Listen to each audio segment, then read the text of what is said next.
Chers amis, aujourd'hui nous sommes dans le cinquième dimanche de carême et en même temps, troisième étape baptismale. Tu te rappelles, première étape, c'était l'eau avec la Samaritaine. Deuxième étape, la lumière avec la guérison de l'aveugle-né. Et troisième étape, aujourd'hui, avec la résurrection de Lazare. Cette phrase où Jésus affirme « Je suis la résurrection et la vie. Celui qui croit en moi, même s'il meurt, vivra ». On comprend bien que ce dimanche, c'est l'ultime préparation avant la grande semaine, la semaine sainte, dans laquelle nous entrerons la semaine prochaine avec les rameaux. Alors, ultime miracle, ultime signe qui nous est donné dans l'évangile selon saint Jean, où Jésus va venir non pas guérir Lazare, cette maladie n'est pas pour la mort, elle est pour la gloire de Dieu, mais ressusciter Lazare. Je t'invite à deux choses. Cette semaine, tu vas peut-être méditer sur la manière avec laquelle Jésus agit avec les deux sœurs de Lazare, Marie et Marthe. Les deux souffrent beaucoup du départ, du décès, de la mort de leur frère. Les deux reprochent à Jésus de n'avoir pas été là.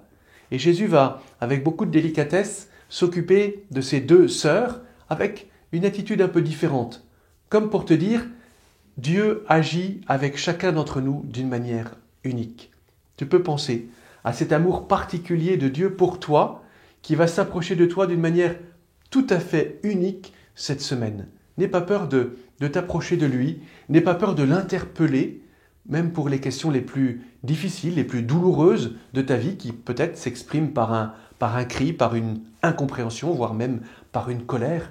Et laisse-le s'approcher de toi. Il va t'inviter à la foi, il va t'inviter à grandir dans l'espérance et dans la confiance en lui. Première chose, méditer sur cette attitude de Dieu unique avec toi. Tu es unique aux yeux de Dieu, comme Marthe, comme Marie étaient uniques. Et puis, le deuxième exercice, c'est t'approcher un peu plus avec cette grande foule, avec Jésus, de cette tombe de Lazare. Parce qu'au fond, Lazare, c'est nous. Lazare, c'est toi. Or, Jésus va commander à Lazare, viens dehors. Ça étonne tout le monde. Comment veux-tu qu'on s'adresse à un mort qui est déjà dans la tombe depuis 4 jours, il sent déjà, c'est impossible. Lazare, viens dehors.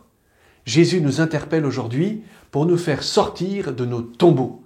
Est-ce que tu veux être libéré par Jésus ? Ça suppose d'obéir à sa parole, à son ordre, à son commandement. Et puis, une fois qu'il sera sorti, eh bien, il faut enlever les petites bandelettes. Et Jésus va s'adresser à la foule, c'est l'Église, ôter les bandelettes pour qu'il puisse marcher, pour qu'il puisse aller et venir librement.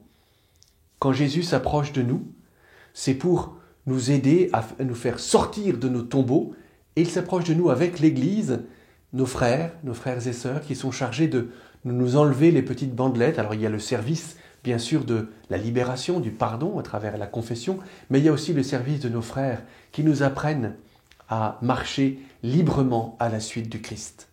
Alors, cette semaine, dernière semaine avant la semaine sainte, eh bien, médite sur cette action unique de Dieu vis-à-vis de toi, et puis laisse-toi entraîner.